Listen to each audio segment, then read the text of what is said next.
Hello dear student, आपका बहुत बहुत स्वागत है हमारे चैनल ऑल अबाउट एनसीईआरटी में। आशा करते हैं कि आप लोग सभी पढ़ रहे होंगे। तो आज हम आपके लिए नया वीडियो लेके आए हैं। क्लास 7th का हिंदी का नया लेसन लेके आए हैं, शाम एक किसान। ठीक है, जिसका शीर्षक क्या है, शाम एक किसान। और इसके राइटर कौन है, सर्वेश्वर दयाल सक्सेना जी इसके लेखक हैं। ठीक है, तो डियर स्टूडेंट, सबसे पहले हम चैनल को लेसन को शुरू करने से पहले आप सबसे रिक्वेस्ट करते हैं कि आप सब हमारे चैनल को लाइक और सब्सक्राइब जरूर कर दीजिए, ताकि आपको रोज़ नए नए वीडियो ज़रूर देखने को मिले। ठीक है, और अपने दोस्तों को शेयर भी ज़रूर कीजिएगा। ठीक है, चलिए हम इसे शुरू करते हैं। चलिए, शाम एक किसान, इसका शीर्षक है शाम एक किसान। आकाश का साफा बांध कर सूरज की चिलम खींचता बैठा है पहाड़। ठीक है, आकाश का साफा बांधकर सूरज की चिलम खींचता बैठा है पहाड़। घुटनों में पड़ी है नदी चादर सी, पास ही दहक रही है पलाश के जंगल की अंगीठी। अंधकार दूर पूर्व में सिमट बैठा है भेड़ों के गले सा। ठीक है, तो डियर स्टूडेंट, इस कविता में सर्वेश्वर दयाल सक्सेना, जो कि इस कविता के लेखक हैं, उन्होंने किसका वर्णन किया है, एक पहाड़ का वर्णन किया है, जो कि कैसा दिखाई दे रहा है, एक किसान के समान दिखाई दे रहा है। उसका वर्णन इसमें उन्होंने किया है। ये किसान जो आपको दिखाई दे रहा है, इसका वर्णन इसमें किया गया है। ये पहाड़ को एक किसान के रूप में वर्णन किया गया है। ठीक है, एक पहाड़ का वर्णन किया गया है किसान के रूप में। आकाश का साफा बात कर, तो कवि कह रहे हैं कि आकाश का साफा बात कर, मतलब पहाड़ ऐसा प्रतीत हो रहा है कि उसने आकाश का जो है साफा बांध रखा है। ये देखिए, ये आकाश है, आकाश का ये, और ये पहाड़ है, पहाड़ ने आकाश का साफा बांध रखा है, ऐसा दिखाई दे रहा है। ठीक है, शाम के समय, और सूरज की चिलम खींचता हुआ, और सूरज ऐसा लाल दिखाई दे रहा है जैसे कि ये सूरज की चिलम खींच रहा है। ये अपने में सूरज चिलम पीते हैं ना लोग पहाड़ में, तो सूरज की चिलम खींच रहा है, ऐसा लगता है।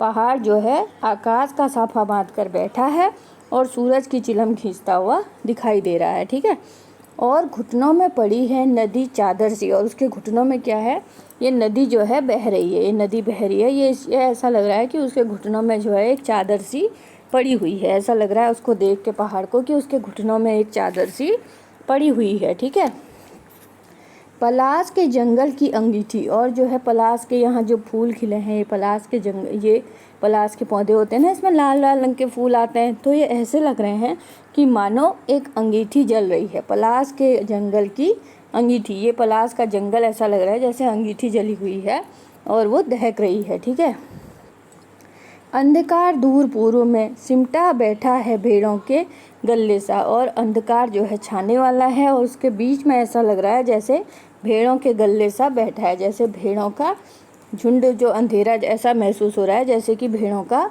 झुंड सा महसूस हो रहा है। ठीक है, तो आपके समझ में आ गया होगा कि सर्वेश्वर दयाल जी इस कविता में किसका वर्णन कर रहे हैं। एक पहाड़ का चित्रण इस तरीके से कर रहे हैं कि वो आकाश का साफा बांध कर बैठा हुआ है, उसने आकाश का साफा पहन रखा है, ऐसा दिख रहा है अंधेरे में, शाम के समय में पहाड़ ऐसा दिख रहा है, बोल रहे हैं। ठीक है, और उनके पैरों में ऐसा लग रहा है कि नदी जो है ये एक चादर के समान दिखाई दे रही है, और सूरज की जो है वो चिलम खींच रहे हैं। ऐसा दिखाई दे रहा है कि वो पहाड़ जो है सूरज की चिलम खींच रहा है, एक किसान की भांति दिखाई दे रहा है। ठीक है, जो शाम के समय जब किसान बैठा रहता है, और पास ही दहक रही है पलाश के जंगल की अंगीठी, और उसके सामने ही एक पलाश की अंगीठी जो है दहक रही है। पलाश का जो जंगल है वो अंगीठी के समान दिख रहा है। ठीक है, अंधकार दूर पूर्व में सिमट बैठा है भेड़ों के गले सा, और अंधकार जो है छाने वाला है, और ऐसा लग रहा है भेड़ों का झुंड सा लग रहा है वो। ठीक है, चलिए आगे बढ़ते हैं। अचानक बोला मोर, अचानक जो है मोर बोल उठता है, तो ऐसा दिखाई देता है जैसे किसी ने आवाज़ दी हो। सुनते हो, अचानक से मोर की आवाज़ आती है, और किसी ने, ऐसा लगता है कि कोई आवाज़ दे रहा है, और मोर बोलता है चिलम औंधी। चिलम जो है उल्टी हो जाती है, धुआं उठा, और धुआं उठने लगता है, और सूरज डूब जाता है, और अंधेरा सा छा जाता है। तो फिर अचानक सा वो सब घटनाक्रम जो है उलट जाता है, और चिलम औंधी दिखाई देती है, मतलब ऐसा लगता है कि उलट गई है, और धुआं सा उठने लगता है, और सूरज पूरी तरह डूब जाता है। ठीक है, और अंधेरा सा छा जाता है। जैसे ही सूरज डूब जाता है तो सब सारा वातावरण जो है अंधकारमय सा हो जाता है। ठीक है, तो डियर स्टूडेंट, आपको ये कविता कैसी लगी मुझे ज़रूर कमेंट बॉक्स में बताइए। और इसमें किसका वर्णन किया? इसमें जो है एक पहाड़ का वर्णन एक किसान के रूप में किया गया। वो ऐसा दिखाई दे रहा है शाम के समय, और अचानक से फिर अंधेरा होता है तो मोर बोल उठता है और चिलम जो है औंधी हो जाती है। औंधी मतलब बिल्कुल अंधेरा हो जाता है तो कुछ दिखाई नहीं देता है, अंधेरा हो जाता है और सूरज जो है डूब जाता है और चारों ओर अंधेरा ही अंधेरा छा जाता है और ये सारा घटनाक्रम पलट जाता है। ठीक है, तो डियर स्टूडेंट, ये कविता किसने लिखी है? ये कविता लिखी है डॉक्टर सर्वेश्वर दयाल सक्सेना जी ने। ठीक है, तो आपको ये कविता पढ़ के बहुत मज़ा आया होगा और लाइक और सब्सक्राइब करना मत भूलिएगा। Thanks for watching.